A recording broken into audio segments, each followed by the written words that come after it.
If y'all don't got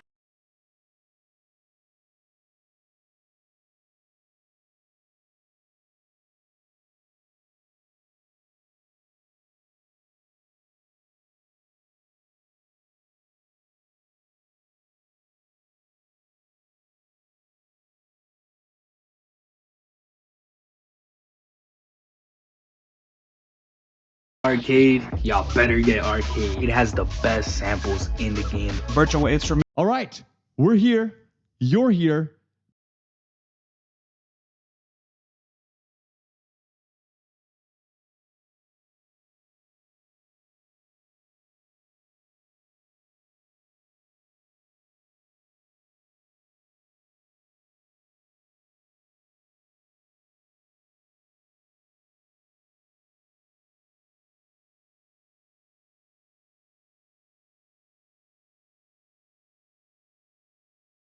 Because you decided that you want to learn Unreal Engine 5. Yes. And this moment is the moment where you change your life if you do decide to finish this tutorial series, the Unreal Engine 5 Beginner Tutorial Series. And trust me, by the end of this course, you will be able to create the dopest Star Wars cinematic without having any knowledge of Unreal Engine 5 whatsoever. Now, we discussed this in the very beginning intro video, Yes. that if you had a Blender or Cinema 4D or Houdini or Maya background, it would be helpful. But even if you don't worry.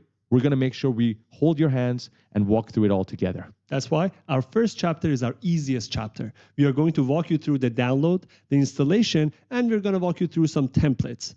Let's go? Let's do this. Farhad? Let's go. Perfect. Okay, so if you want to go ahead and download Unreal Engine for the first time, you want to go ahead and open your browser. Do not use Microsoft Edge. I don't know What are you looking at? I don't know what this is.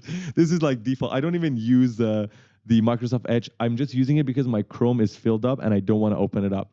So you want to go ahead and search for Unreal Engine in your Google. And once you click on the top link, you'll be presented with this page. Go to the top right, hit download, and you'll be able to download the launcher. And once you click this, it downloads it. As you can see, oh my God, I downloaded multiple times. It's okay. And I'm going to close it.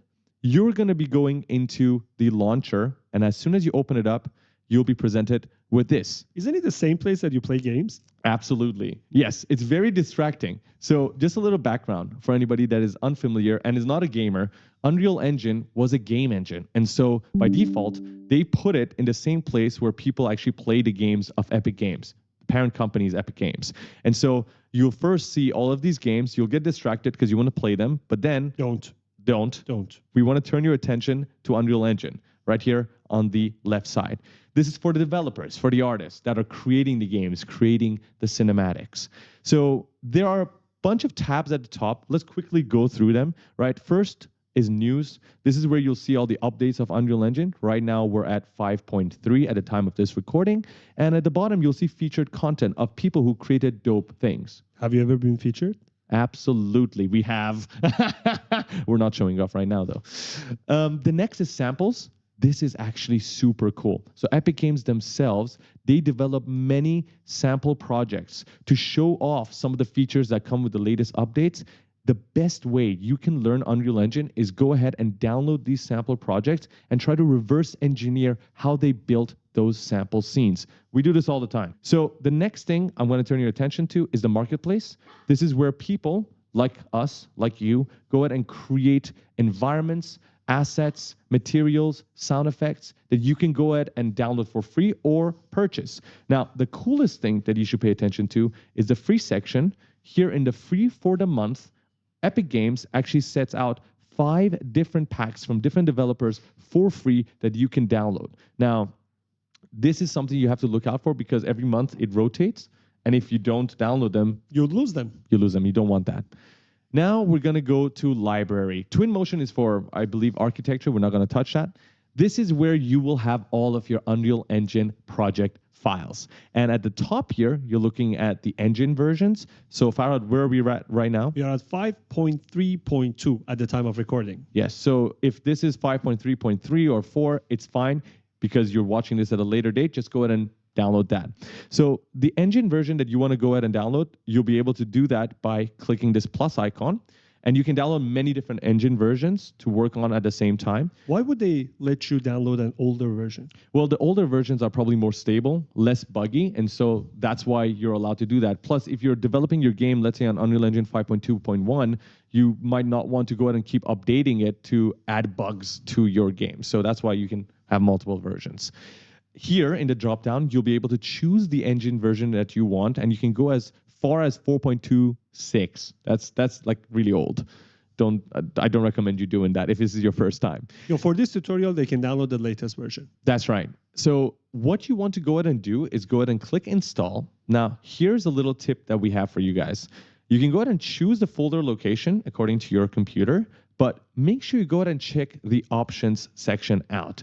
And this is really important because Unreal Engine 5 at its core is a game engine. And so if you scroll down, you'll see that you're downloading about 22 gigabytes of data just to have target platforms like Android compatibility, Linux or iOS compatibility in your system. That's for you if you're trying to create apps. We are not trying to do that. So you can go ahead and uncheck, save yourself some space. Yes. And then hit apply and then install. Boom. Wait, listen.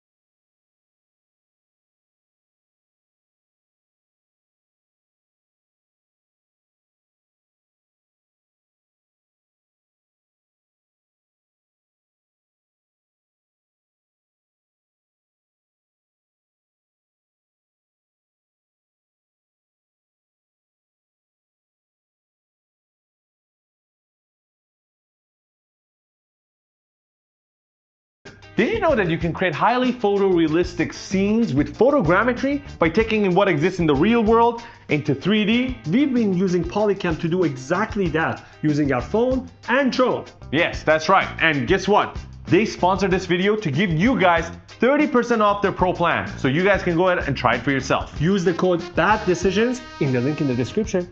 Back to the course. Once you have your engine installed, Farhad, as you can see, it's right there for you to click launch. But before we go ahead and do that, I just want to show you guys what's down here. In the My Projects, you're looking at all of your recent projects that you've created. Now, Farhad, why do we have so many Star Wars projects over there? Because we have recreated these scenes more than 10 times to get ready for this tutorial. We've prepared, Yes. right? And in the bottom part right here, you're looking at your vault. Now, don't be afraid if your vault is empty. You are probably poor right now because you have absolutely nothing here. These are all of those free packs that we downloaded every month from the marketplace, and all of them are here. Once you go ahead and download those packs, you can then add them to any of your project that is already created. We are not going to do that, however, for this course because it's a beginner tutorial series and we're not going to need any of those. So Farhad, are we ready to do this? Let's click launch right now. Okay, so there's two ways, right? You can click it right here or at the top over there. We're just going to do it in right here. We're going to click launch and we're going to be presented with this right here. So Farhad, you know this. This usually takes a lot of time in the beginning, right? Yes. It does. And it's because Unreal Engine is trying to compile a lot of different files in order to create your project. Now, it does it twice. Once when you're trying to launch for this menu right here, and once when you create your project. So right now, on the left side, Farhad, what are we looking at? We are looking at our templates. Right? These are the different templates that we can begin with. We have the games template, which comes with its own sets of variables to begin with. We've got film, video, live events, art.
architecture, automotive, and simulation. And frankly, we've never used any of them. We just go directly to film, video, live events and start with a blank project. If I start with a game template or an automotive template, can I change the settings inside and make it a film or architecture? Absolutely. The base of the engine itself is the same. All you're doing is just add in some extra functions that allow you to create, for example, a game. For instance, for the game, you have the third person mode. It comes with some of the basic animations and the third person mode that you can just go ahead and create and drop in your scene so you can walk around your scene. And just like Farhad said, don't be afraid. Later, we're going to teach you exactly how you can add these features. But we always like to start with a blank project so we don't have all these files populated in our scene. On the right side, there's two check marks. We've got the starter content and ray tracing. Starter content is basically, just like the name suggests, a few different packs that you can begin your project with, like a few materials, a few architectural packs like walls, floors. It just makes your life easier when you're trying to start out your scenes. We always go ahead and turn them on because it's really useful to have. However, we're going to keep it unchecked for this moment because I want to teach you guys how to bring it in if you forgot to check it here, just like your other packs. Ray tracing, however, is a option that we're going to add and check right here because it's going to enable ray tracing settings. We are running an RTX 4090. Are you bragging? Sort of, yes. But that's okay, right? Yeah. If you guys have a strong RTX card, we recommend you guys go ahead and check this. If you guys do not have a strong graphics card, you do not have to check this. It's just going to enable you to have better lighting and better shadows when you're in engine. Now, Farhad, where do you want to save this? C? Yeah, let's do it in C drive. Okay, so we're gonna go to C drive. We already have a place open, so Unreal Engine beginner project file, and we're gonna select a folder. And then all we have to do is go ahead and name our folder. Farah,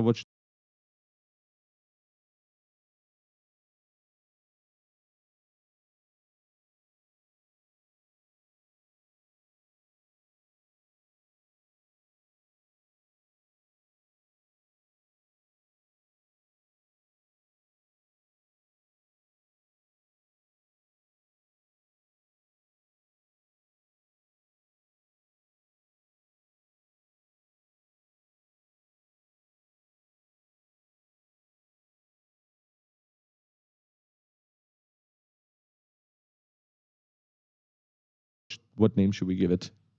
Should it be Star Wars Final? Finally? Is this really the final? I think it's the final one. Okay, Star Wars Final. By Now- the way, you guys cannot put space in Yeah. the naming. Yeah, you see that? I tried to put space, doesn't work. So Star Wars, we can do like dash or underline and then final. Hit create. And this is the second time you're going to see this pop-up menu. And if you look closely, it's going to take a while for it to open. According to your computer, this might vary. This is probably the only thing about Unreal Engine that annoys people, which is just the amount of time it takes to load. And why is it loading so fast? Usually it takes longer, right? Usually it takes longer. If yours has this bracket and there's a number in there like 800 and it's slowly going down, that's fine. It happens to us all the time. Just let it load. Usually only happens in the first time you're trying to load your project and only when you're making major changes to your rendering settings and things of that sort.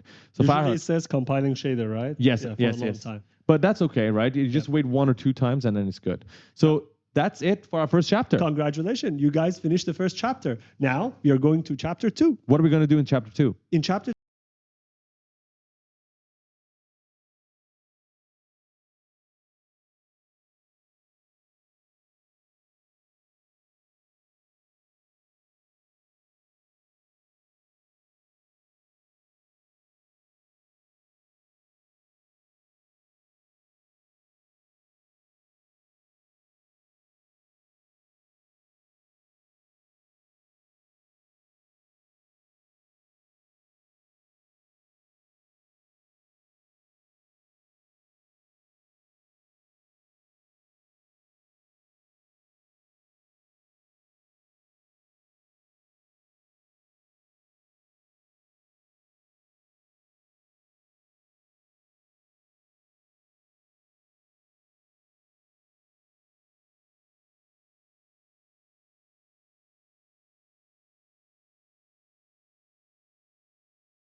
2, we are going to go over the viewport, we are going to look at the navigation, and we are going to get started.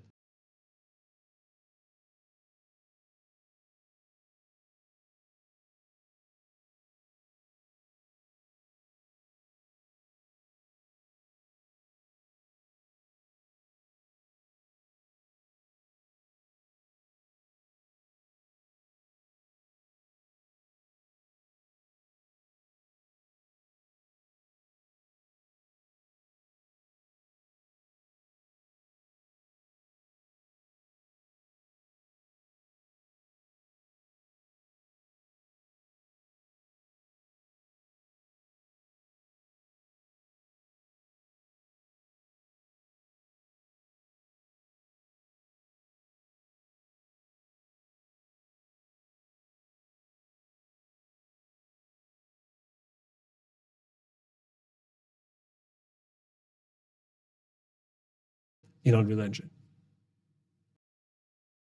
Work goes smoothly.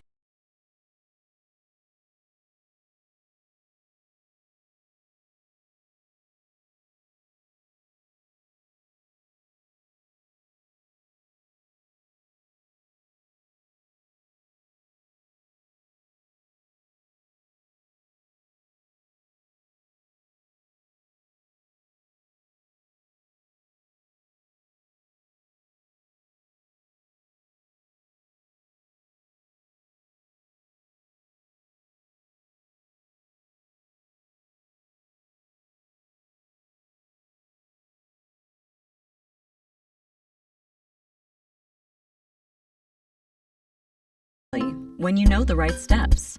With Asana, you can coordinate tasks across teams and stay on track, so your team can spend more time celebrating wins. Try it for free at asana.com. The robots have gotten pretty good at what they do, but they can't give an item a human touch. On Etsy, you can find something handmade, handpicked, or designed by people who bring their whole hearts to their small businesses. Keep commerce human. Discover small businesses on Etsy. All of these materials are available for free in the very beginning.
There's thousands more materials that we can download.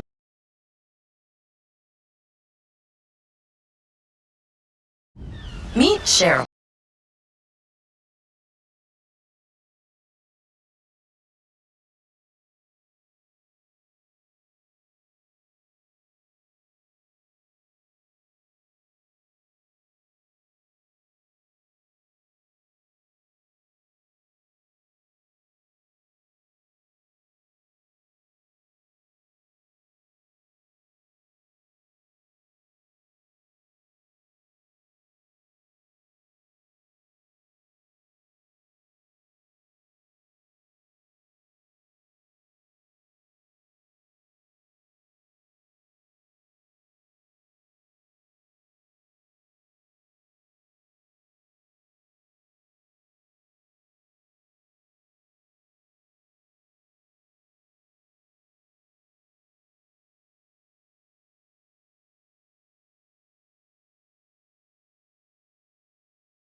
Hey, she's on vacation and lost in the moment. Unfortunately, so is her Chase debit card. It's gotta be somewhere. Maybe she lost it at salsa night. These skirts should have pockets. Or maybe she lost it at Pilates. 3 and 2 and... But she's not worried. With the Chase mobile app, she can lock her card till it turns up. Tools that help protect. One bank that puts you in control.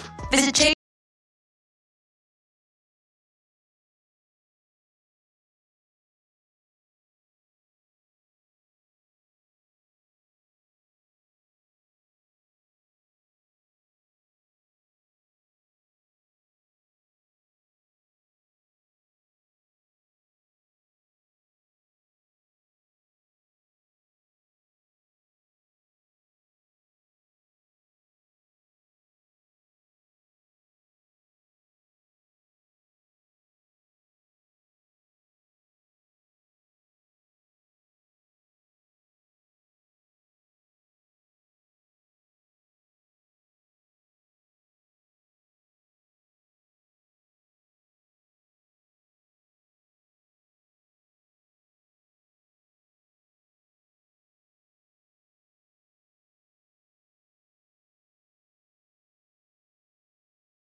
Chase.com/checking. Chase, make more of what's yours. Chase mobile app is available for select mobile devices. Message and data rates may apply. JP Morgan Chase Bank and a member FDIC.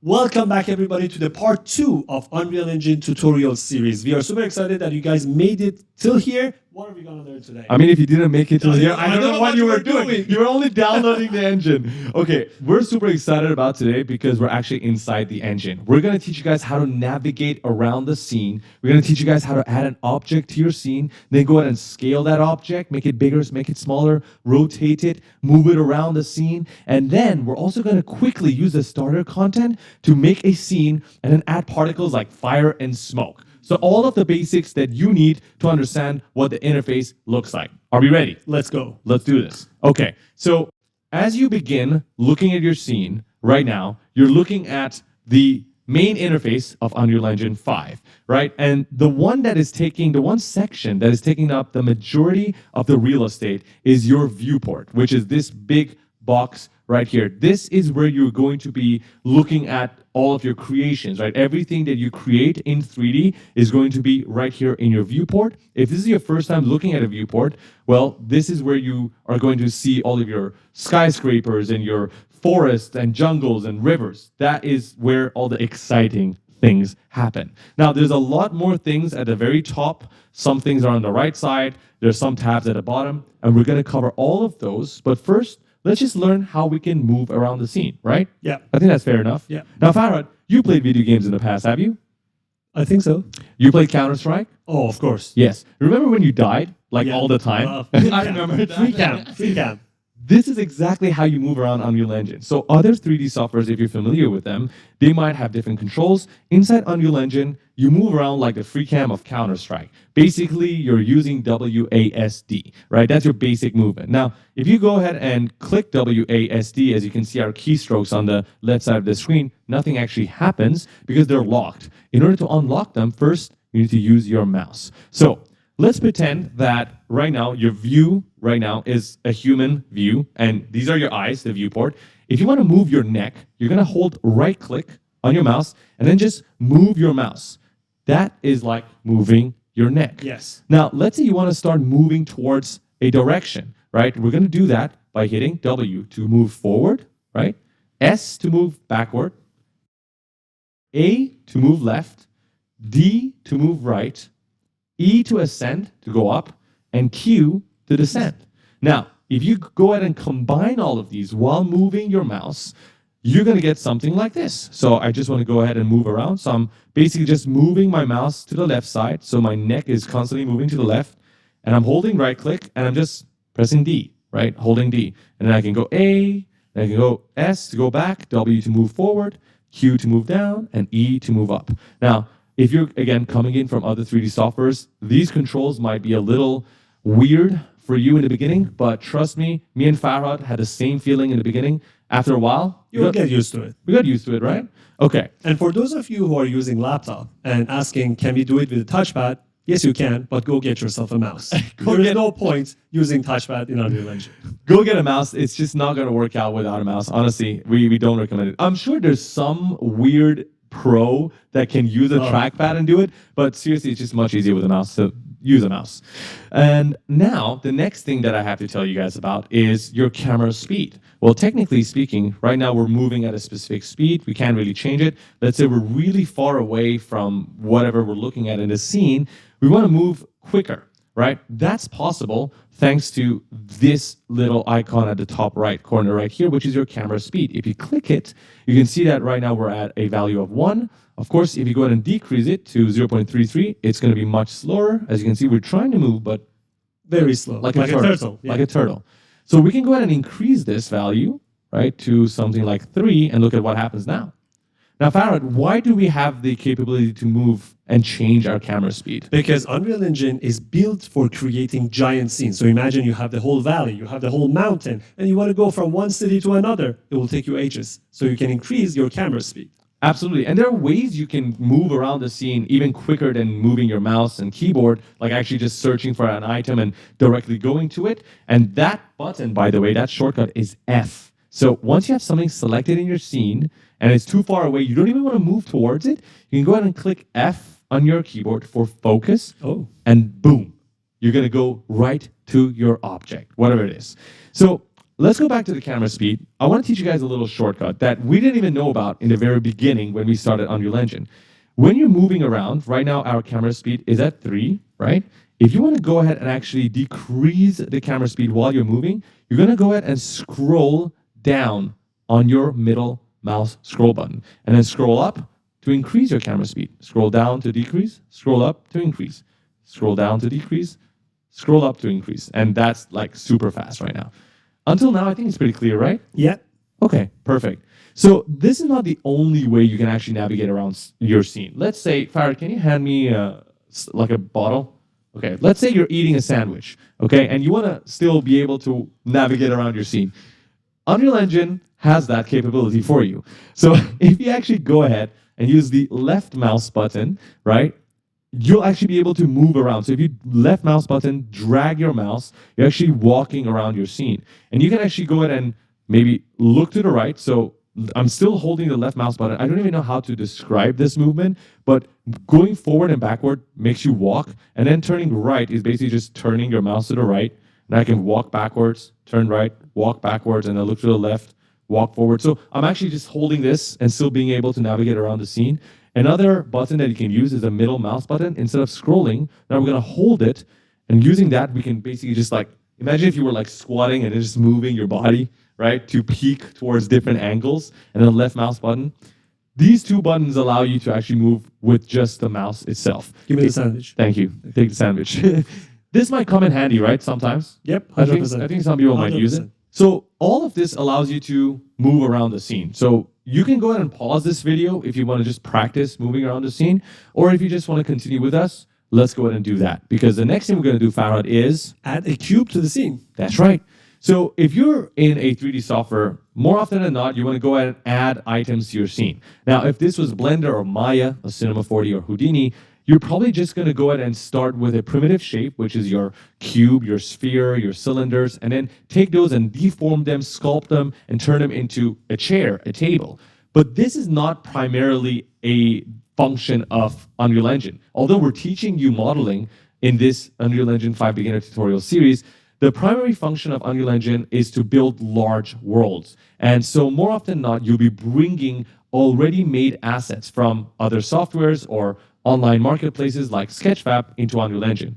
In our case, though, we're still going to teach you all the basic functions. And so, Farhad, let's go ahead and add a cube. Let's go and do it. Okay, so in order to add an object, we're going to have to go and travel to the top bar right here. This icon right here is going to be your friend when you want to add anything to your viewport, right? We're going to click it.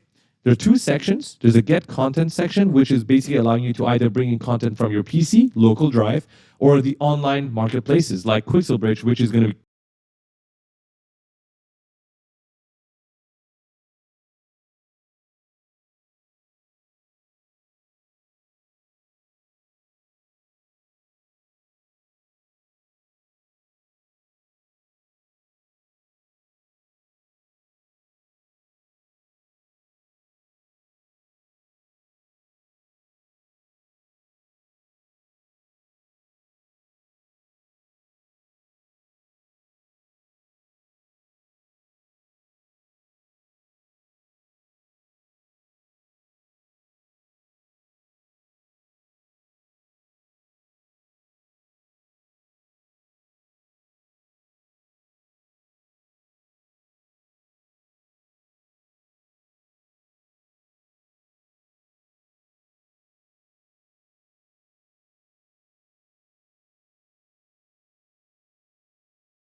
coming very handy. It's free, 15,000 assets. We're going to touch that later on. We're going to go to the Place Actors panel, which is all the section right here. And this is all the stuff you can add in the engine itself. We're going to look for shapes, and then we're going to go to cube. You have two options. You can either drag and drop the cube into your scene, just like that, place it in your scene, or Control Z to undo. We can go ahead and just click it, right? Just click on cube, and it's just going to spawn it in our scene. And then we're going to go ahead and navigate around the cube. And Farhad, what do we want to do next? Let's move it. Okay, so I think naturally when you're looking at a cube and you see three arrows, what do you think the three arrows do? What do you think? I think they're going to move them. I think they're going to move them, right? So I'm sure you are curious, if you've never moved a 3D object, to just go ahead and click one of these arrows and then drag on them, right? Boom, you're actually moving the cube. And you might be asking yourself, why are there three arrows? Well, in the 3D world, we have the three axes, the x-axis, the y-axis, which are perpendicular, and then the z-axis. So we're trying to create them for you. Yes. Well, if you look at them, they're down there. We need to hire a motion graphics artist. This is not going to work out. You can actually look to the bottom left right here. As you move around the scene, it's showing you the three axes that we have. So if you look closely, we have the x-axis flat on the ground, so in this direction. We have the y-axis in green, so x in red, y in green, and blue, which is z, which is vertical, right? And the same thing applies to these arrows right here. So we can go ahead and move our cube in the x-axis, right or left. We can move it in the y-axis by holding the other arrow and then dragging the mouse, or in the z-axis, right? And that's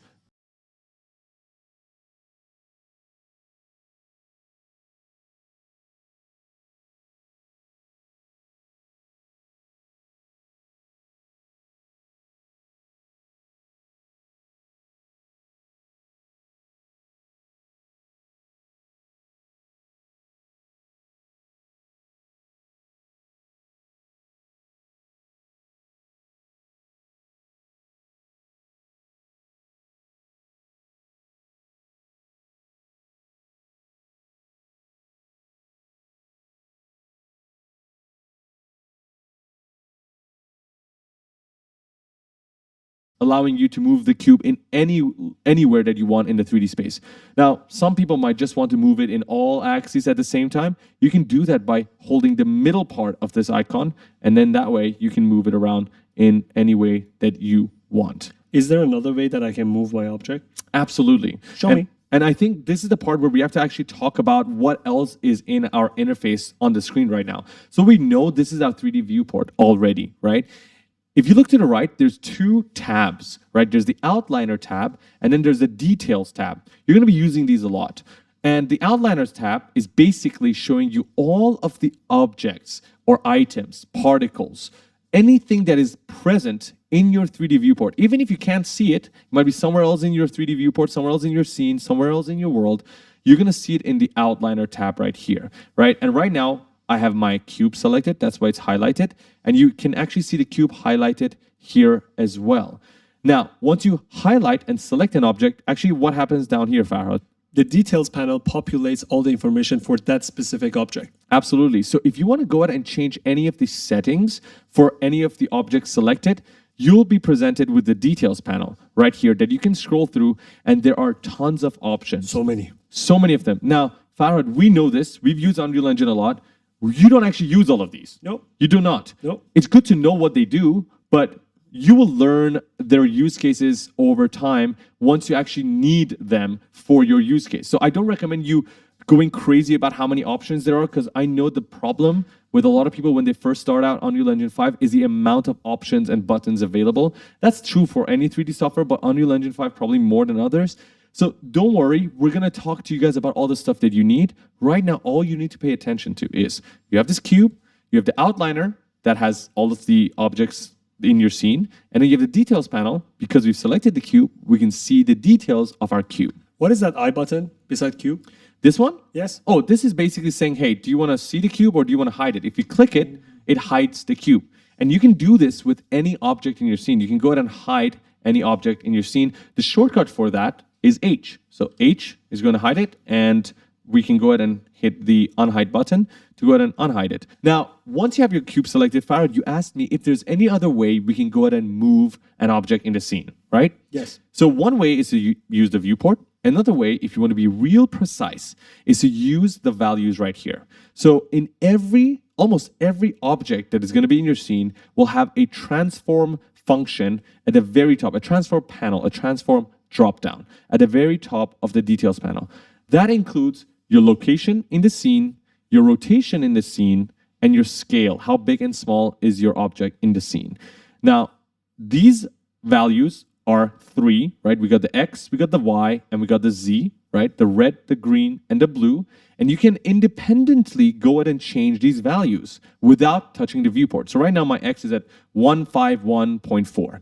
If I just go ahead and type in a number like 50, I can just go ahead and hit 50, and I have a precise, exact unit of 50 on the x-axis, which is great if you're trying to build actual buildings that need to be precise. Unless you're building something quickly, you don't need it to be precise, right? So if you don't need it to be precise, there's another way to do it. We can go ahead and, if you look closely, what happens to my cursor, Farhad? Do you see that? It turns into a slider. Right? Slide if I it just now. go ahead and click my left mouse button, and then slide to the right or slide to the left, that is actually a really cool way, really neat way to move objects around as well. We can do the same with the Y, and we can do the same with the Z. What is that arrow beside all the 3 boxes? Oh, so the arrow is basically saying, do you want to reset all these values back to 0? Because you might have played around with it. You might want to quickly go ahead and reset everything back to world origin. You can do that by clicking that arrow, and it brings it to the world origin. Very handy in a lot of use cases, and we'll see that later on.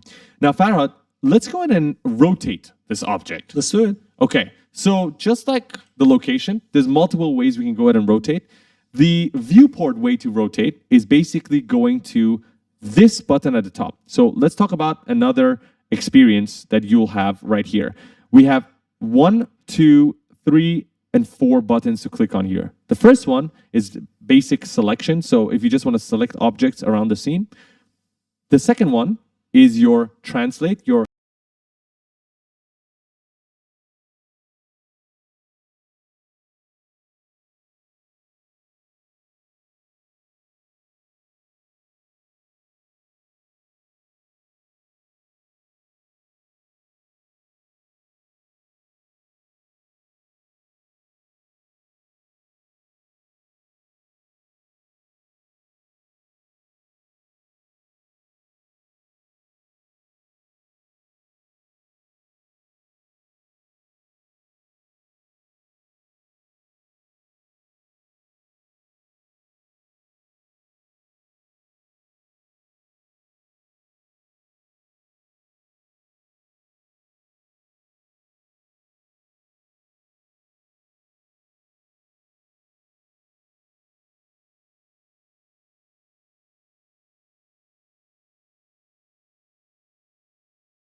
location, which is what we were using just now.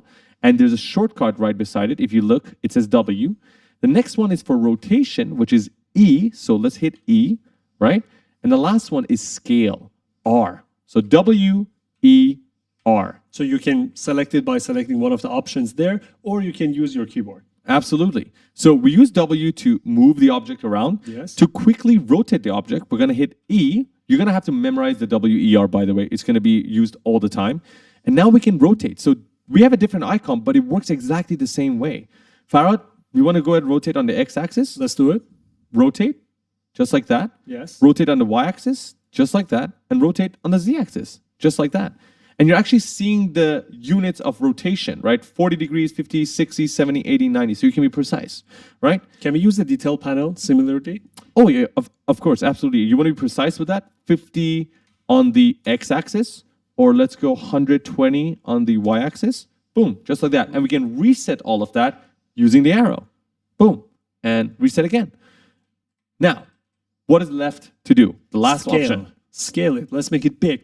Okay, cool. So let's bring this guy up. W on my keyboard. Bring it up again. And then R for scale, or use this button right here. And we can go ahead and scale it on one axis only, right?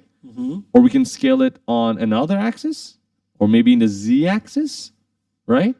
But Farhad, why do we have... See, I can use a slider as well here to do the exact same thing, but let's go ahead and reset this. Why do we have this lock button? If you want to lock the proportion, the ratio of your scaling, X, Y, and Z, all at the same time. So you want to keep the cube in the same shape, yes, but you want to basically scale it up. That is the lock button. So the lock button is going to act the same way as if you were to hit this middle part and then scale. So let me try it again. Hit the cube, boom, just like that. That's really cool. Faraz, I have a question. Yes. What if I wanted to rotate 45 degrees? Like precisely. Exactly. Okay, let's Because try I to do saw that. your rotation was by every 10 degree.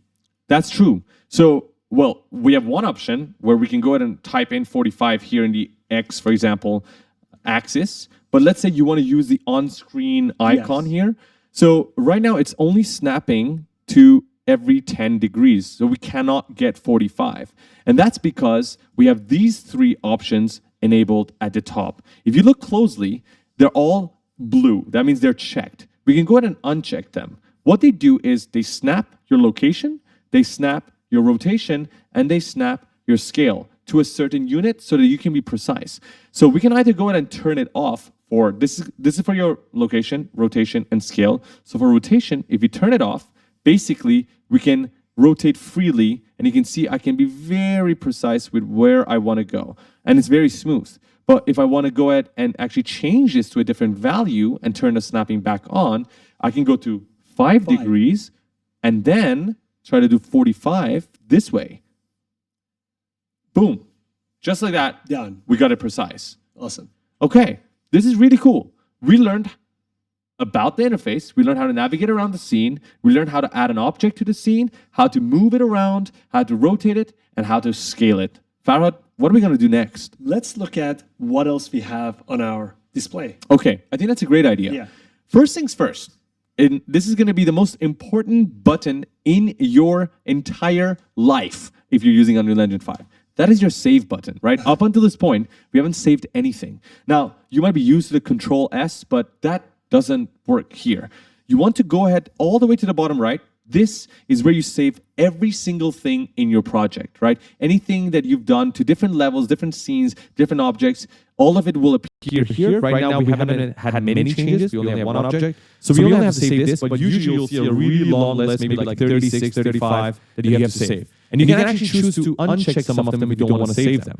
We want to save everything all the time, so save, selected. Right now we're saved. So if Unreal Engine 5 crashes, We got it back. we got it back. And how often does Unreal Engine 5 crash? Every day, every time, every week, every seconds. We have huge scenes, so the chance of crashing can be high compared to other software. So make sure you save all the time. That's how you save. So we know about the outliner, right, Farhad? Yes. We know about the details panel. Yes. Let's just quickly talk about what's at the top and then at the bottom, okay? At the top here, very top right here, File, Edit, Window, Tools. This is very similar to other 3D software or other software like After Effects, Premiere Pro. These are where you find the general settings of your software, right, that you can change. And we're going to go through them, some of them, the ones that we need for this project. At the bottom here, you're looking at a tab that says Main. That's your current level. What is a level?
But you know how you have scenes in Blender? Yes. Like I have a scene in the jungle, then I have a scene in basically on the mountains. You have different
scenes, right? I don't want the scenes to be using the same outliner, same viewport. I want to create a new scene. These are levels, and because video games have levels, right? That's why they call levels. There are different levels in your game. Right now we have one, which is the main, and we're going to create a new one. We're going to teach you how to create a new one in a moment. But just looking at that tab, you know that you have the main level open right now. In the bottom here, you have another basically level of tabs, and there's a save button right there, but we recommend using the one down here. It saves everything. And then you have basically the add function for different objects and a bunch of different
different things that we can use. The one that you will primarily use is the simulate button right here, because at the end of the day, this is a game engine, and if you want to start playing inside the game, you'll use the simulate button. The bottom bar right here, these are your viewport and your basically current settings. So we've talked about some of them. On the left side, you're looking at other settings that we're going to touch on later on. Hold up! Did you know that you can use photogrammetry to create highly photorealistic scenes by taking what exists in the real world into 3D? We've been using Polycam to do exactly that using our phone and drone. That's right. And shout out to them for sponsoring this video, giving you guys 30% off their promo plan. The promo code is that. No, 30% off their plan. Not the promo plan. 30% off their plan.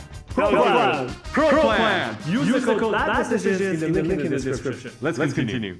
Let's move to the bottom of the screen, and we're looking at something called the content drawer. The content drawer is your most used function in terms of bringing in assets to your scene. It's basically like your folder, like your drive. Like a directory, right? Directory, exactly. There's two ways to open it up. The quicker way is to use Control Space, which is a shortcut. But if you don't want to do that, you can always go ahead and click the content drawer right here. So if you're looking at the content drawer right now, on the left side, you can see all the folders that make up the directory. In the middle section right here, you're looking at filters that filter what you're seeing in the folders. So if I have, for example, the content folder selected, I'm looking at everything present in the content folder on the right side, and I can filter through those. Because you can imagine, you might have thousands of assets, and you might just want to see photos. I don't want to see 3D meshes. I don't want to see materials. I just want to see photos, like actual photos that I've imported. I can go ahead and filter them out by just clicking them. So right now you can see I don't have a material instance. We'll talk about what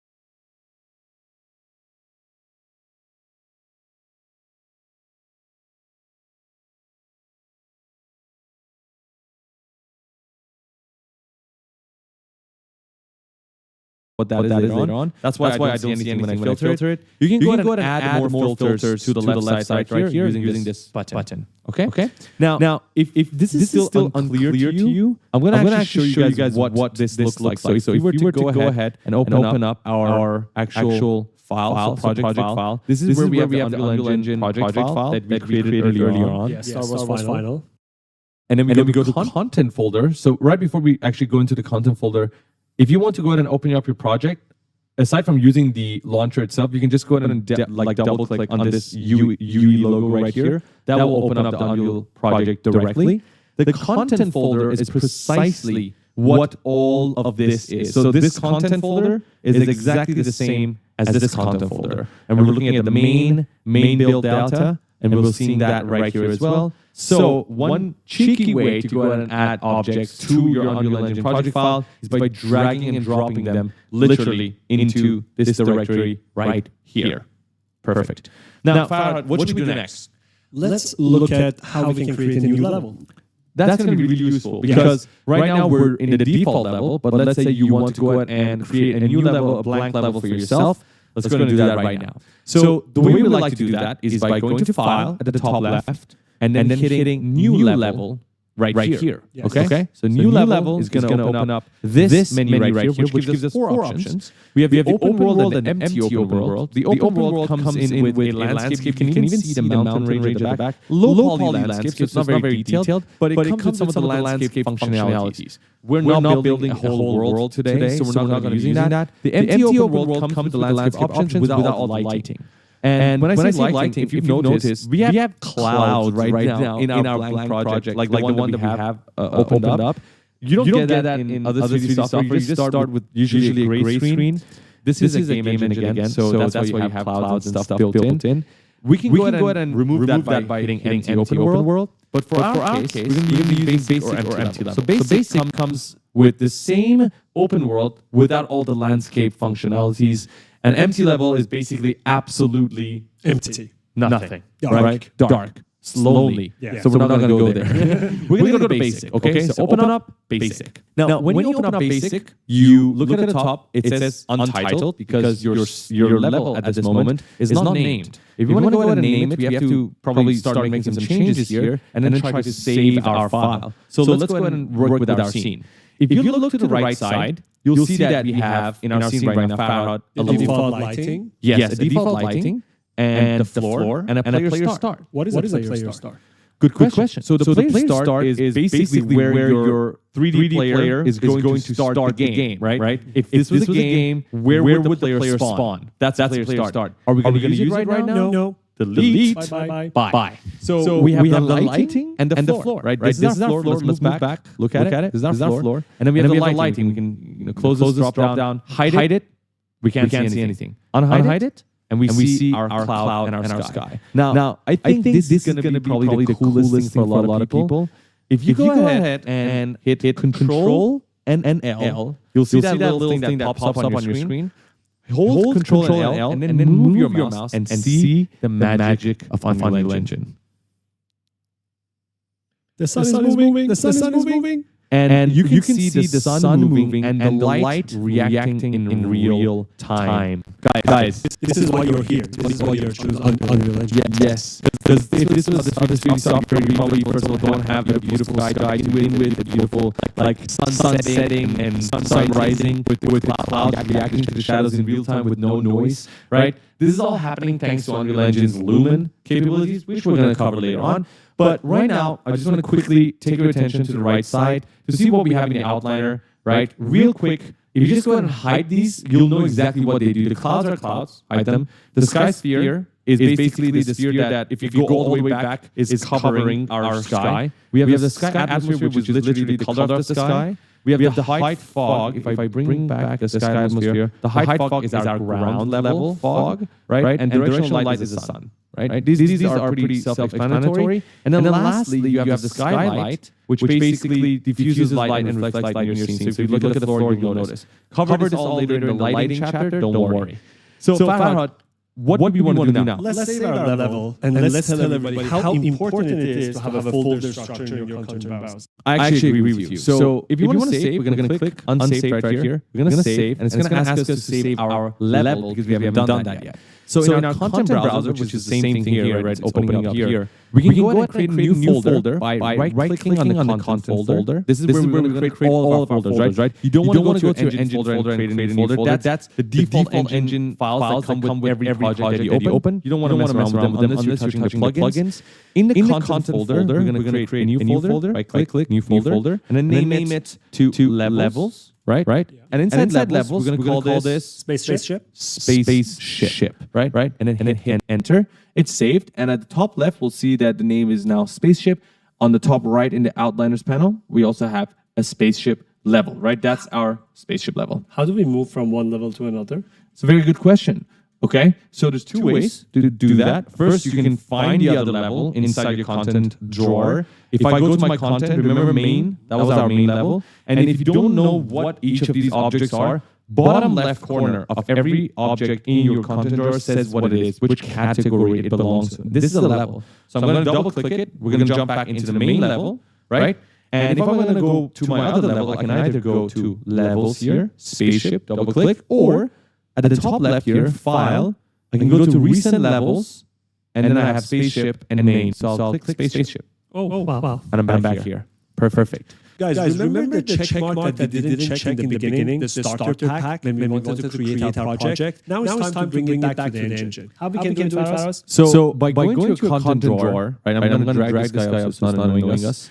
On the top left here, we're looking at an option that says add. And this is where we can add things to our content drawer. Not to our viewport, but to our content drawer. And this is where we can create materials, things of that sort. The other way to do this is by just right-clicking here, right? But I'm just going to go here. And we're going to go all the way to the top to add feature or content pack. Now, this is very useful for a lot of people. They don't know this, but basically, this is where you can add in all the functionalities, like a third-person game mode. And if you look at the details, it tells you what it brings in. It brings in the main mannequin character. It brings in the control rate to allow you to play that character. Right? You can add a first-person pack or a VR pack. All of that is available right here. We're going to go to the content, and that allows us to bring in the starter content. And as we told you, it brings you some materials to begin with, some textures, some meshes, particles, and we're going to go ahead and add it to our project. So if you forgot to do that earlier on, you can always add it at a later stage in your project. Close that.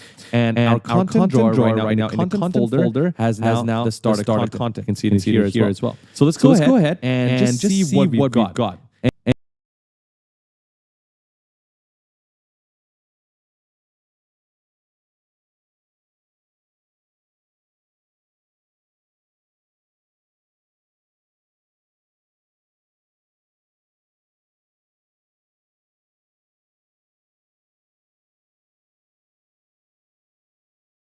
And if you want to go ahead and explore it, we have materials, and that's what I want to play with. So quickly, let's just bring in a cube into our scene so we can apply the materials to it. Cube, you should already know how to do this. Oh no, I spawned it right here. How do I bring it to the middle? Reset the location.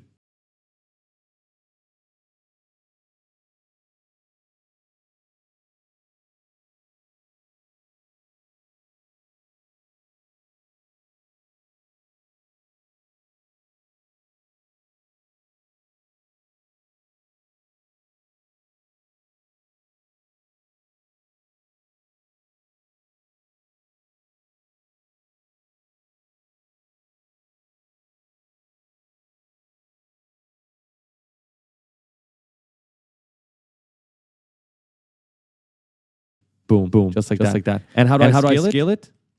Press R. R. And drag.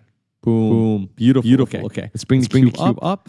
Nice. So right now we've got the floor, we've got the cube, and I want to go ahead and see what I've got in the materials pack. So I'm going to open it up. Now, these spherical objects that you see with the different textures, these are all materials. And the name for it is down there at the bottom left. And I can scroll through all of these materials are available for free in the very beginning. There's thousands more materials that we can download from Quixel Bridge that we're going to cover later on. But these come as a starter content, and they have special functionality that we're going to talk about later on in the course, which is going to make them super useful. I'm just going to go ahead and bring a cool material to my cube. So one way to add material is simply dragging, so holding the material, dragging it and dropping it on a specific object in your scene. Boom.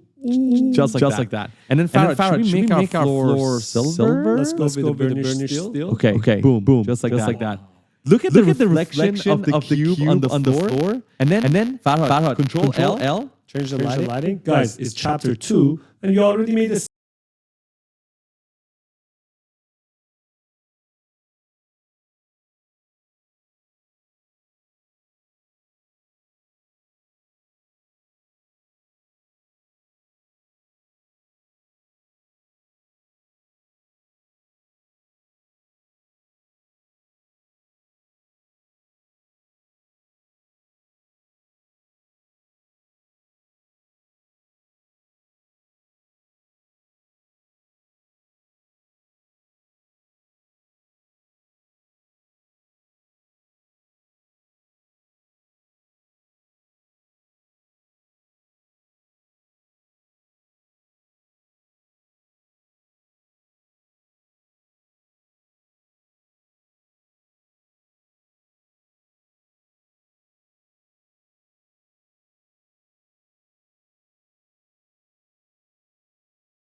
scene. Dude, look at that.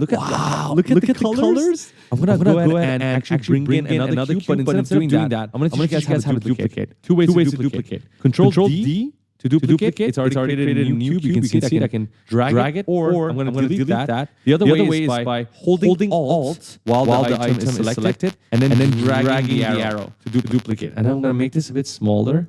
I'm going to bring it down here. Okay, so the last thing I want to do, as we promised, is to bring in fire and smoke into our scene. We're going to go back into our folder structure to start a content by clicking the top right there, and then go to particles, right? Particles is your fire, smoke, water, things of that sort. And we can see a bunch of particles that are already ready to use. By just simply dragging them and dropping them in our scene, we have fire. Make it bigger. Okay, I'm going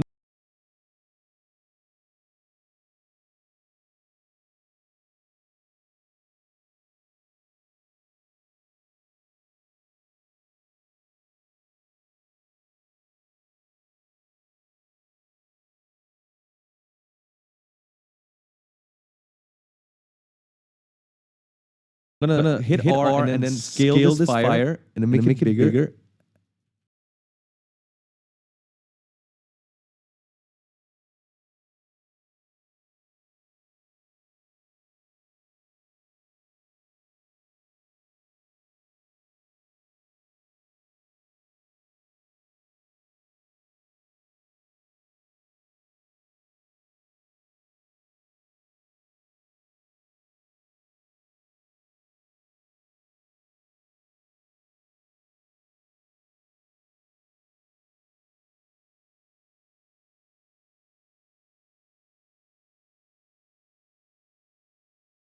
Boom. Just like that, we have fire. This is so cool. Make it even bigger, slightly bigger. Bring it back here. And this is the cube. The cube is on fire. And Farah, can we go ahead and add some smoke? It already has smoke. Like even more. Like more steam. Look at that.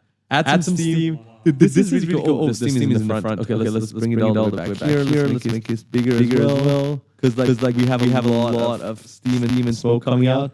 Okay, this is pretty cool. You cannot lie. This is pretty damn cool. Some smoke maybe. Why not, right? And if I hit Control L, I can actually have the lighting react to the smoke as well. Look at that. Do you see that? Do you see that? This is awesome. Guys, this is only chapter 2, and you already know how to create a scene, bring in some fire and material. That's right. So if you guys enjoyed this, make sure you guys go ahead to the next chapter where we're going to be teaching you guys how to model inside Unreal Engine. See you guys in chapter 3. See you. Meet Asana, a work management platform that helps companies get more done and save more time. Teams can stay connected while they track updates and visualize timelines. Asana, a smarter way to work. Try it for free today at asana.com. Welcome back everybody to chapter 3 of Unreal Engine Beginner Tutorial Series. In this chapter, we are going to cover the basics of modeling in Unreal Engine. Now, we talked about this before. Modeling is not the primary function of Unreal Engine 5. It is a software where you bring in assets from other softwares and marketplaces and build giant worlds. But modeling is still a core function of any 3D world, and so Unreal Engine, Big Games, the guys behind Unreal Engine, decided to create a modeling tab and a modeling tool set just for Unreal Engine, so people can create assets within the engine itself. And although a lot of the tutorials we found online do not cover modeling, we decided to create everything in engine, at least for the basics of it, the spaceship design, the hangar design. And so we're going to jump right into the basics of modeling today. And Farah, do you see the number of views on this video? Some people already gave up on chapter 3. Oh my God. But I gotta say, if you survived until now, you're an OG. So let's keep going. So first thing we're gonna want to do is just look at what we got. We got a bunch of things in our scene. We want to empty it out. So let's go ahead and use the delete key. Just select the cube, delete these particles. I'm just gonna go ahead and shift select on all of them, and then delete them as well because I don't need them. We can go ahead and keep our lighting and our floor the same. It's all right. And we're going to move all the way back. Now, the modeling tab is supposed to be up here, right? If you go ahead and click this drop down right here on the top left side, you'll see that there's a selection menu. This is what we have by default because we're selecting things in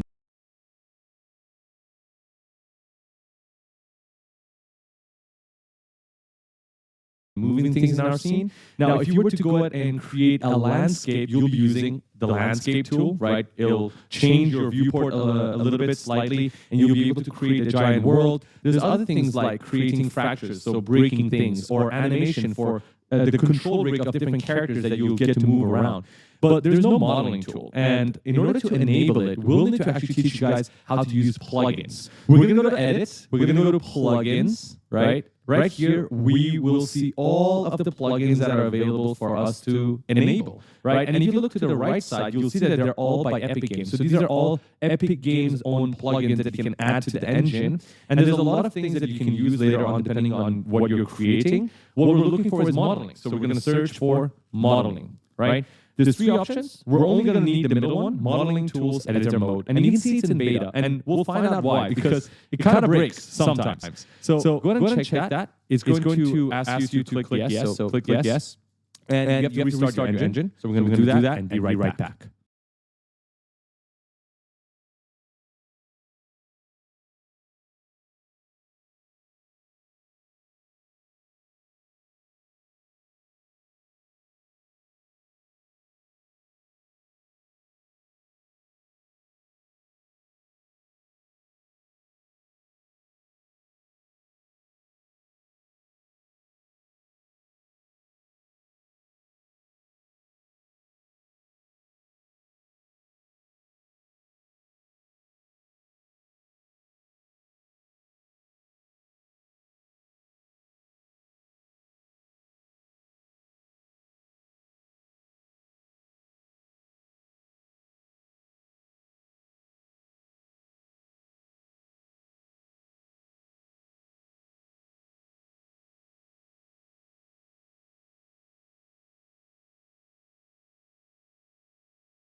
Save your scene as well.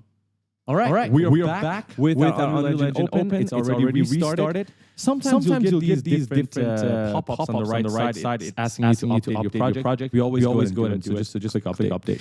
And right now we are in a different level. It's the main level. Let's go ahead and go to our spaceship level that we've created to start modeling. Right now, we can go ahead and go to the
the modeling tab right here because right now it's available. It's right there, Farhad. So go ahead and select it. There are some shortcuts like shift and a specific number, so you can go ahead and use that. We never do. So modeling.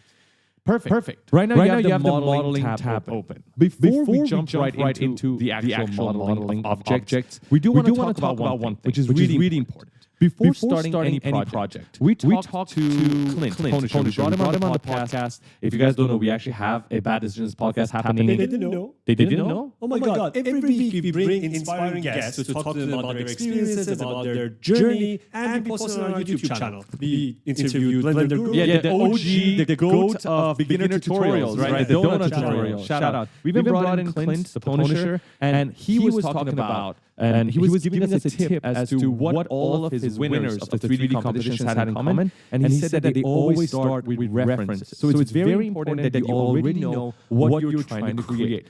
For us, we're using a software just like all the other 3D artists called PureRep. It's free.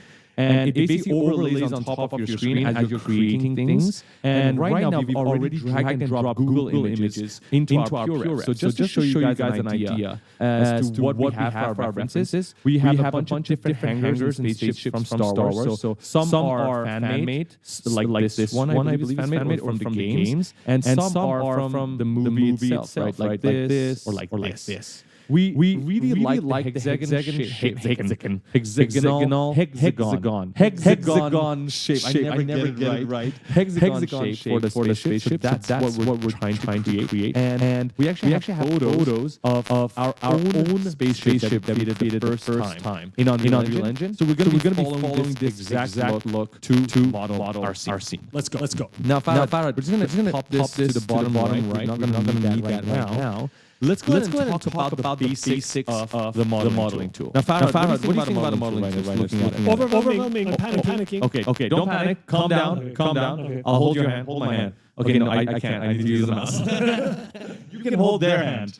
Okay, so on the left side, we are presented with a toolbar, the vertical one, and that is the general category. When you select each of them, then you'll see on the right side our options change. And within those options, you have sometimes even more options. Now, and today, we're going to talk about some of the basics and the ones that are going to be most commonly used. Later on, towards the latter chapters of this tutorial series, we'll actually come back to the modeling tool and play around with different functions. Some of them are going to be really useful. Even if you're not creating the objects from scratch, you can bring in, let's say, a spaceship from outside, but make changes to it here. So starting with the Create tab, this is the first one we're going to start with. You have the primitive shapes that you could bring by the Place Actors panel right here. But instead this time you'll have actually some extra options that you can change. For instance, if you want to go ahead and drag and drop a cube, actually I'm not going to drag it. I can't drag it, so I'll just click it. Now, the cube is following my cursor, so I can just go ahead, place it anywhere I want in my scene. And then I have all these options that can change, like the width, the depth, the height. And then there are other options like the subdivisions. Subdivisions are basically saying how many layers I want to cut my cube into. Not actually slice it, but in terms of its wireframe. So in order to see the wireframe, Farhad, what do we do? Show wireframe, check mark. There you go. So I'm going to click it, and I'm looking at the wireframe right now. So these are basically the building blocks that hold my cube. Every shape in the 3D world has a wireframe, right? And these wireframes are what create those shapes in the 3D software. Right now, as you can see, these are basically triangles. As you can see, the triangle shape. I'm going to just increase the subdivision so you know what I'm talking about. So if I increase this slider, look at what is happening to my cube. There are a lot more vertices. These are the vertices. So these little dots here. And then the lines are edges, and then the edges and then the points, the vertices connect together to make up a face. And so right now, for this same cube, the same shape, we have so many more edges, vertices, and faces representing it. And what that does is it causes our model to go from low poly, which is low polygons, to high poly. When you have a high poly model, you can then go ahead and deform it even better, deform it smoother, and you can bend it smoother. If you were to bend this, we have a lot more detail, so you can get a nice curved shape. Whereas if you just had four edges, let's say, you can really not bend it anymore because you don't have the detail. That's what subdivisions are for. We're not going to need it right now. So let's move on. If you want to actually create this shape, you have to make sure you click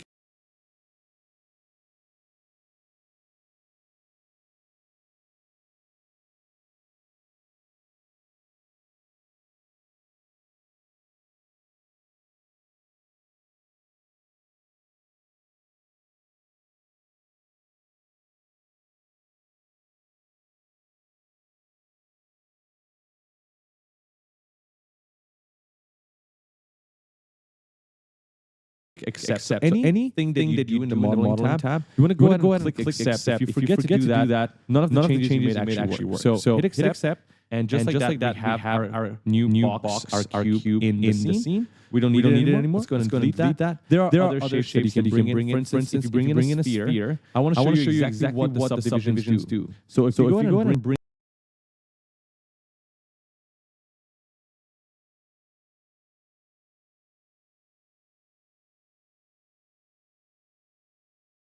in a default sphere that Unreal Engine has, let's go ahead and compare them side by side and see what happens. So if you get close here, can you see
something? I can see the edges. You can see the edges. So this is not perfectly smooth. Do you want your sun to have edges? No. So if you're making a sun, you want it to be perfectly smooth. You do that by increasing the subdivisions on your model.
Right? We don't need this. I'm going to cancel it. I'm going to delete this. What is stairs?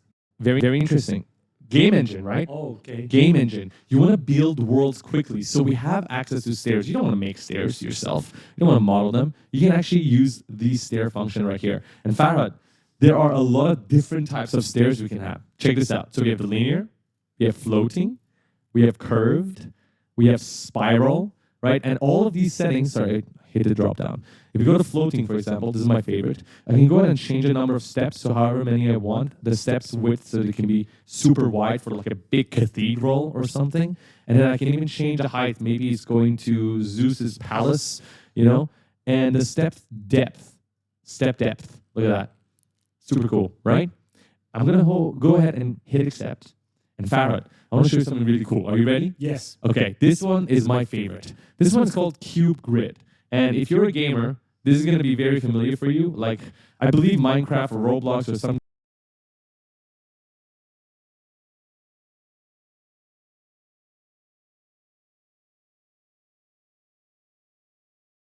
games like that might have similar functions.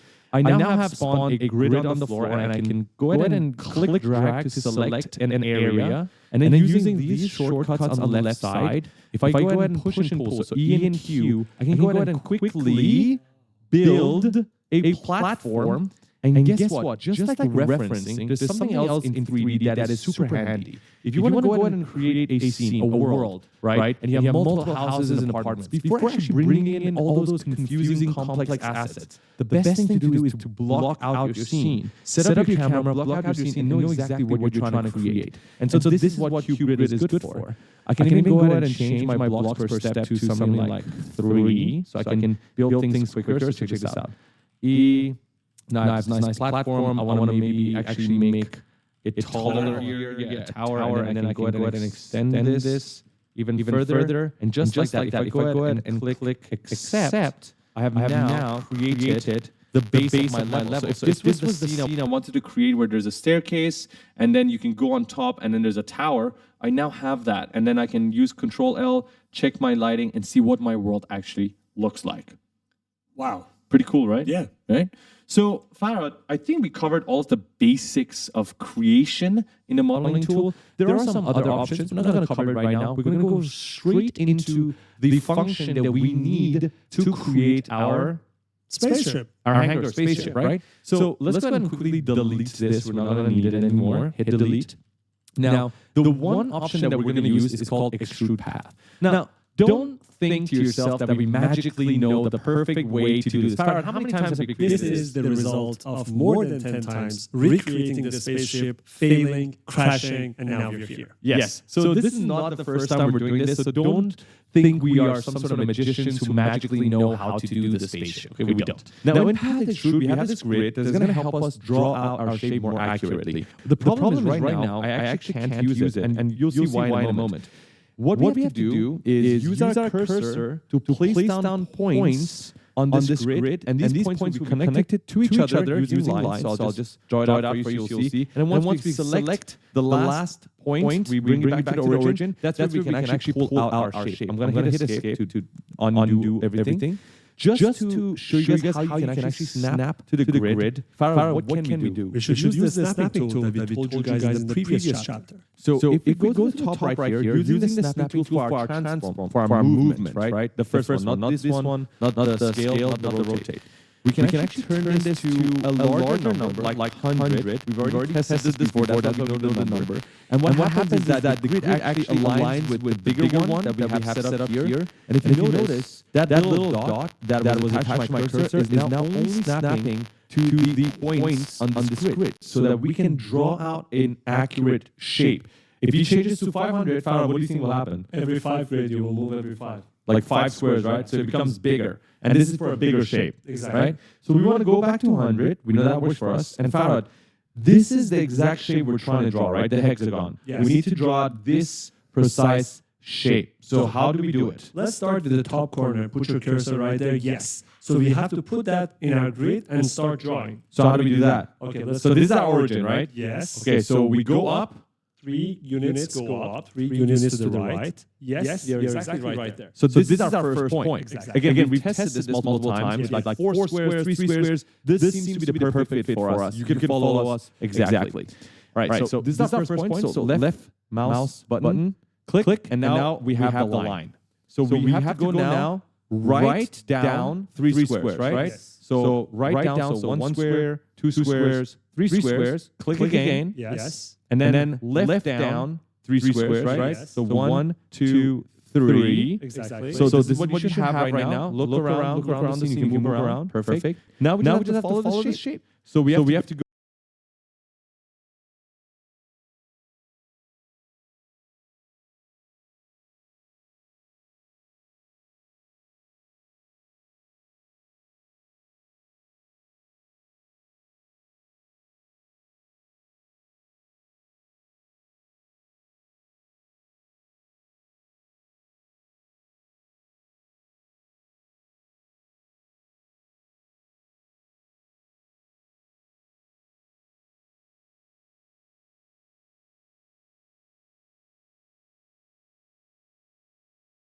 Go 6 to the left. 1, 2, 3. So now we're in the middle. Exactly. 1, 2, 3. Perfect. Now we have this one right here, right? This one right here. And now we have to go 3 up left. Yes. 1, 2, 3. The exact mirror to the other side. So right up left, right up. So 1, 2, 3. Yes, and it should be 6 in the middle now. Perfect. So now all we have to do is just go back to the origin. When we hit the left click button, we have now completed our first part, the shape. And then don't touch anything. You'll see why in a moment. So once we click this, now if you move our mouse, what is it asking us to do? Choose the width. So Farhad, right now there's a problem because I can only change the width to a few different units. I want to move freely. It's our snapping tool again. Turn it off. Okay, so if you go all the way to the top, turn this off, look at what happens. Yay. It becomes smoothing because we're not snapping anymore, right? We don't need the snapping right now at this point. I mean, maybe you do if you're trying to be precise. We want to just choose a width ourselves. By any chance, if in your system it is not rounded corners, you can go on the left and turn rounded corners on. You can turn it off now. Yeah. See how it looks.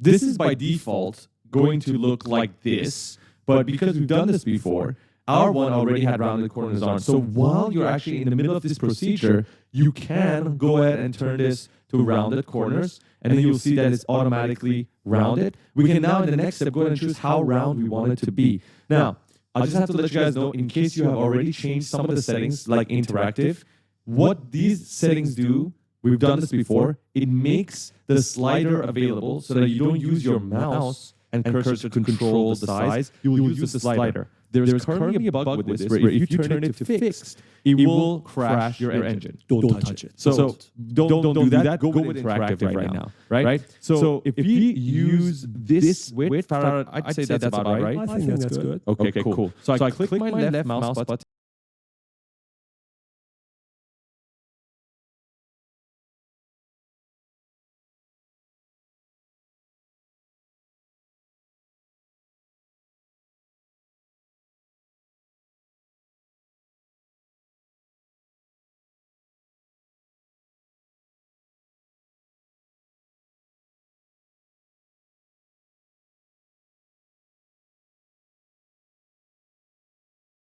And right now, since we have rounded corners on, it is going to ask us to tell the engine how round we want it to be.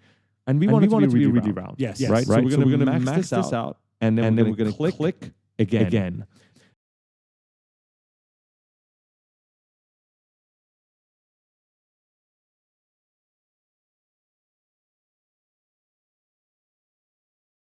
The last thing we have to do, I'm just going to move my mouse, is bring our mouse up and down. We are actually choosing the extrusion, the height of our shape. So I would say somewhere about here. What do you think? Yeah, we're going to change the size anyways. Okay, so perfect. We will now do our final click to prepare our mesh. Boom. So guys, this is precisely how you create your hanger. Congratulations, you've done the basic shape.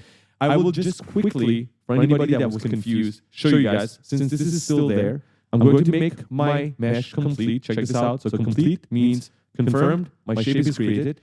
Extrude path has a few things that you can do. So remember, when you create your shape, right? Don't think that you're immediately done. You're going to first select the width, then you're going to select how round you want it to be, and you're going to extrude it, right? So there's 3 clicks involved, as you saw earlier. All right, we're going to Control Z. You don't need that anymore. We have our shape. Let's go back to selection mode. And now Farhad, let's rotate this guy, bring it back to normal position because no one's walking against gravity in here. So let's rotate this by hitting E 90 degrees, and it's perfect, right? So the thing I'd like to do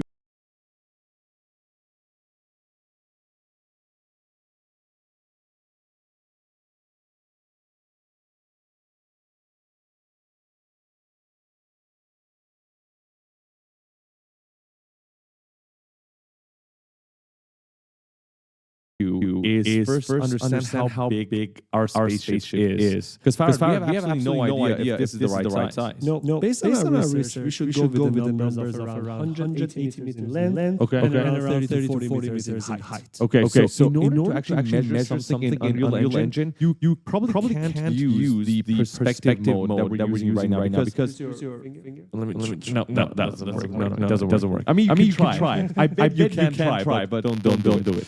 You want to go to a flat out angle, right? Right now we're watching this with the perspective, and if you want to confirm that, check this out. Top left bar, the three lines, that is just a few settings that you can enable for your viewport, right? Such as show FPS. Like this is just a tip we want to give you guys right now. Click that. I always click it in the very beginning of our project. On the right side, you'll now see if you click your viewport, left click, you'll see frames. And it's capping. It actually can go to more. It's just capping it because it doesn't want to go crazy. But that means our scene is extremely light and our graphics card is extremely powerful. 4090, baby. So you can always enable that to see if your scene is getting too heavy or not. But actually, the reason why I want to show you guys this is because right now we are controlling our field of view. It's at 90. So if I were to change this, you'll see the robots have gotten pretty good at what they do, but they can't give an item a human touch. On Etsy, you can find something handmade, hand-picked, or designed by independent sellers who bring their whole hearts to their small businesses. Discover hand-blown glassware, reclaimed furniture, personalized jewelry, hand-picked vintage pieces, custom-designed artwork, and so much more. So the next time you're shopping for yourself or someone special, choose extraordinary items from small businesses. Keep commerce human. Discover small businesses on Etsy.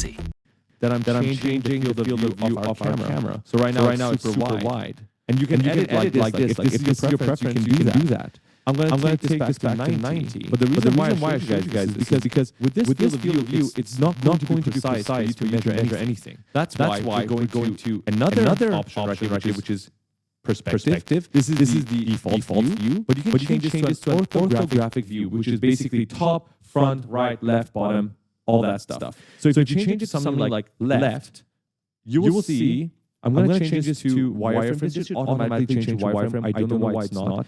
Don't worry about the warning. Basically, in an orthographic view, your sky and everything doesn't render. So that's why you're supposed to go to wireframe mode. Wireframe mode is basically showing you guys the skeleton of your meshes. So that's another option now. I guess you'll have to learn it. In lit, this is where you see everything in colors, with the materials, with light, with reflecting. We're going to go to wireframe mode. This is the mode you want to be in by default when you're going to orthographic views. This happens all the time. I don't know why this time we did it. Again, it's good. Learn how to change the wireframe. Exactly. There's a lot more modes. We're going to cover all of that later on, so don't worry. Right now, in the left side, right, this is the side of our hanger. We can view it from the top. Let's zoom out because I can't see it. This is our hanger from the top. We can view it from other angles if you like the front, and we'll get to measure it from the front. So how do we actually measure it? Well, the button for that is on your middle mouse. Click right here. If you just go to your desired location to begin measuring, somewhere like here, the floor. We want to measure it all the way to the ceiling. We'll just hold our middle mouse button, and then you'll see that a ruler appears. We'll just drag it all the way to the top.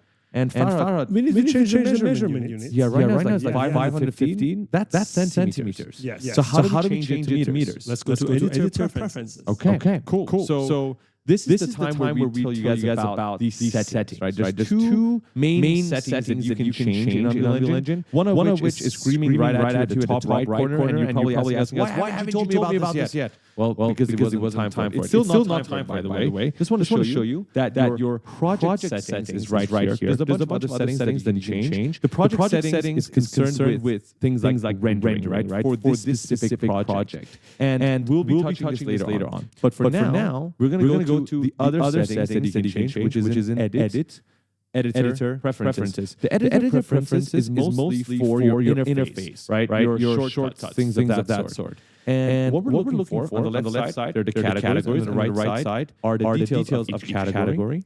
We want to go to Viewport. That's what we're looking for. Viewports, right here. Click on it. The settings here change. We're going to scroll down until we see measuring tool units. We're going to change centimeters. 2 meters. 2 meters. Yes. And we're going to escape this. We don't need it anymore. And right now, if you go ahead and use the same middle mouse button, pull it up, Oh my God, only 5 meters. Is that 50 or 5?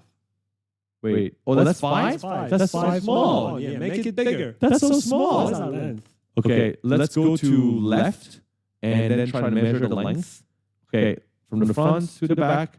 10 meters? God. This is the smallest hanger ever. Nothing's going to fit in there. Okay. Let's make it bigger. Okay, so in order to make this bigger, we don't even have to escape the wireframe and the left, perspective view that we, left orthographic view that we have. We can just select our hanger right here. And Farad, let's just use these scales, right? To what? 8. 8? Okay, we can do that. Just make sure you have your lock right here, the lock selected, right? It's locked. Your lock is already locked so that you're increasing the ratio of all of the axes at the same time. So Farah, what's the number? The magic number? 8? Okay, Yes. let's see if this works. 8. Boom. That's huge. Let's check the height. Let's pull it up. Pull it up right here. And let's see first of all the length. Let's see what we got. So from the front to the back, 85. Not bad. Okay.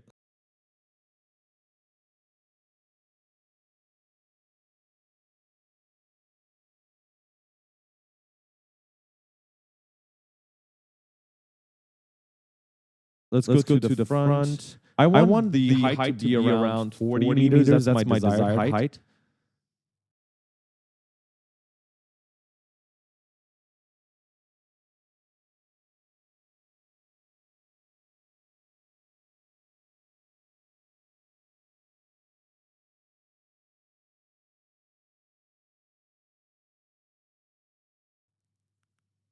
Forty-two. Not bad. We can. Do you want to make it slightly bigger? Just slightly. We can go for.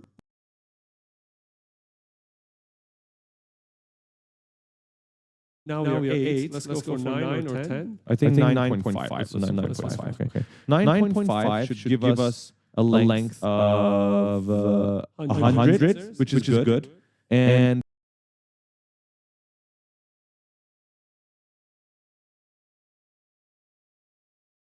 for the front side, we're getting a length, a height of 50, which is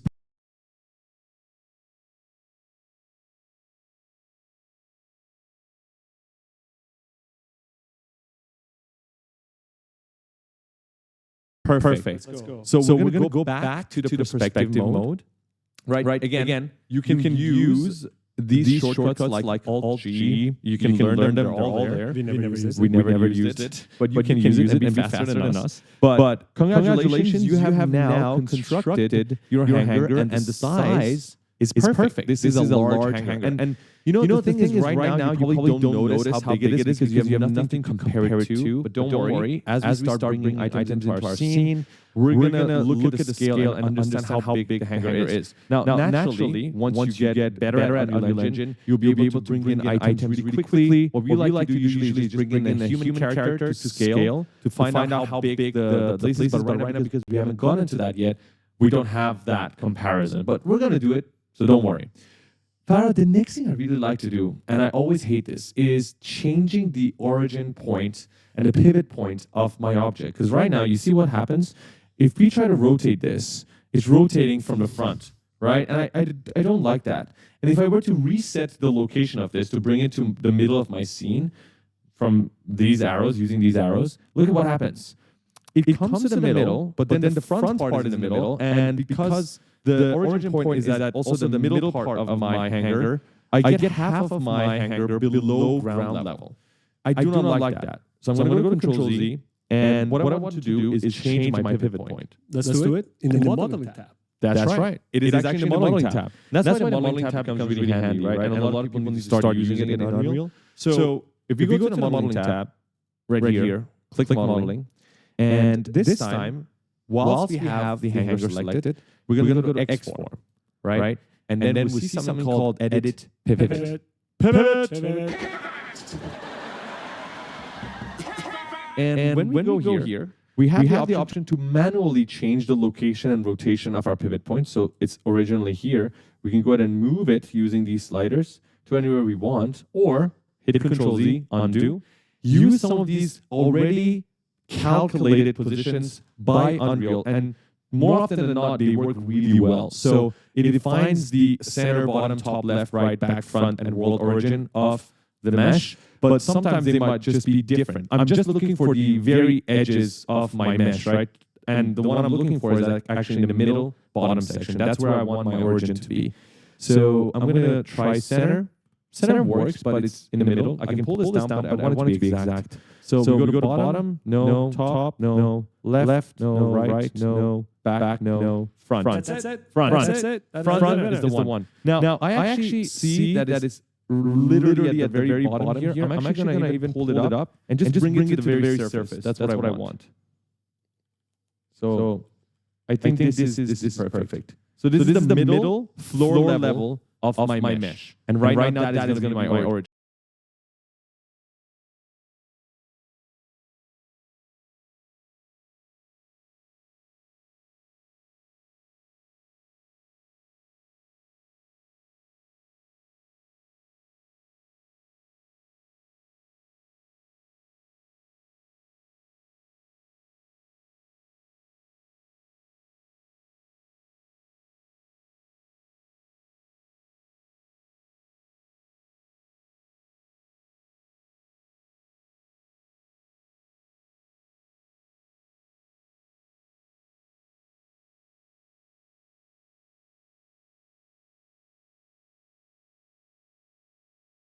If I go ahead and hit accept, right? The origin is now changed. So if I were to rotate, it's rotating from the bottom.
Middle part. And if I were to reset the location of my hanger, look at what happens. It comes to the precise world origin, the 0, 0, 0 of my X, Y, and Z. And that's what I usually like to do with my models. And plus, we wanted to look for an excuse to teach you guys how to edit your pivot points. Perfect. Hold up. Did you guys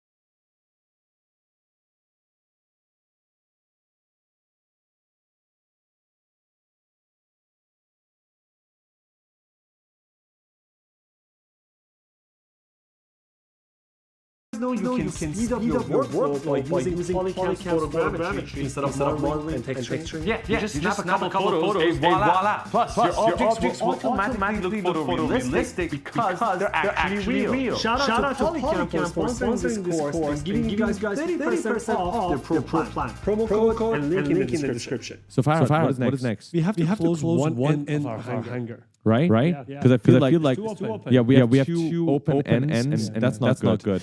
So first thing we'd like to do is go ahead and hide this floor because it's unnecessary. You can go ahead and delete it if you want. And then what I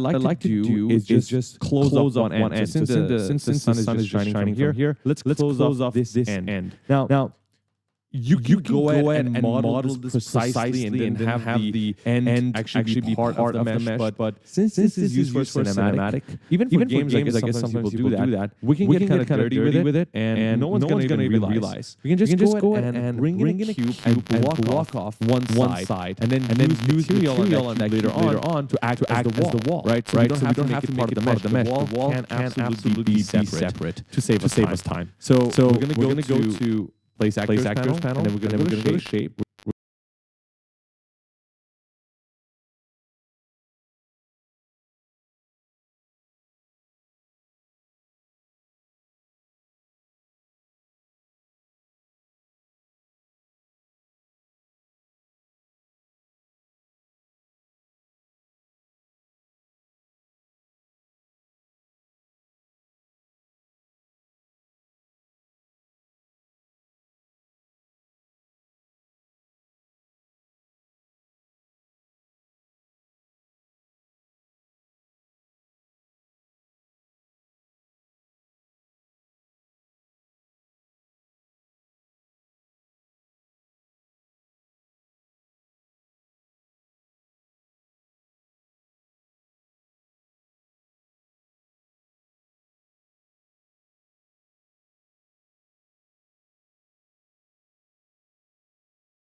We're going to spawn a cube, right? Drag it, then bring it right here. It's fine if it's just sticking somewhere random. You can use the reset button on the location to bring it to world origin. And then, what can I press to find this? F to focus.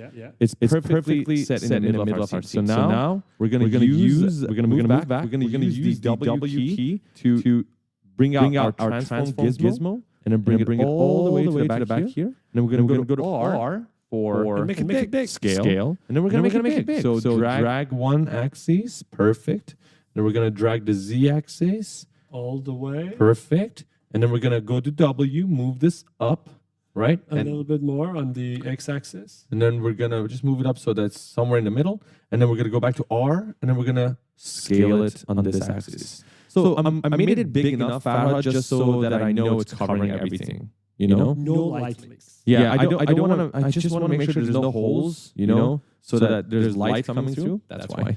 So Control Z, and now I'm going to even make it a little bit deeper. Again, just for safety, I don't want any light leaks. Right, just make it a bit deeper like that, and then just pull it. That's thick. That is thick. But I think it's fine. I think it should be fine. And I'll just let you guys know, okay? Farhad, you know that some people might be, looking at a different design. They might have actually not chosen this shape, or maybe their shape looks slightly different. Maybe it's a bit longer or shorter. So in any case, you can just quickly hide this, and then select your hanger. If you're unhappy with the length, just go to R, and then just Make it larger, right? You can do that. We're not going to do that because we're happy with what we got. We're happy with the size. Does size matter? Yes, it does. Absolutely. All the time. Absolutely does. Control L just to move the lighting a little bit. And I like the material. You don't? Yeah. Do we want to change it? Yes. Okay, cool. Let's do that. You know what? I think it's a good chance to also explain the two icons over. Oh, the two various buttons. Okay, cool. How about that? Let's do it. Okay. So now that we have this hanger, the problem is we're using this default material called the, if you select it, we'll see it in the details panel, that is called under materials for this spaceship hanger. It's called world grid material. And I don't like that. As Farhad said, it's too dark, it is very basic, and for the time being, until we go ahead and actually create the materials for our hanger, we can turn it to this white color so that it starts reflecting light even more so that we don't get this pitch black, dark areas. We get to see our hanger more clearly.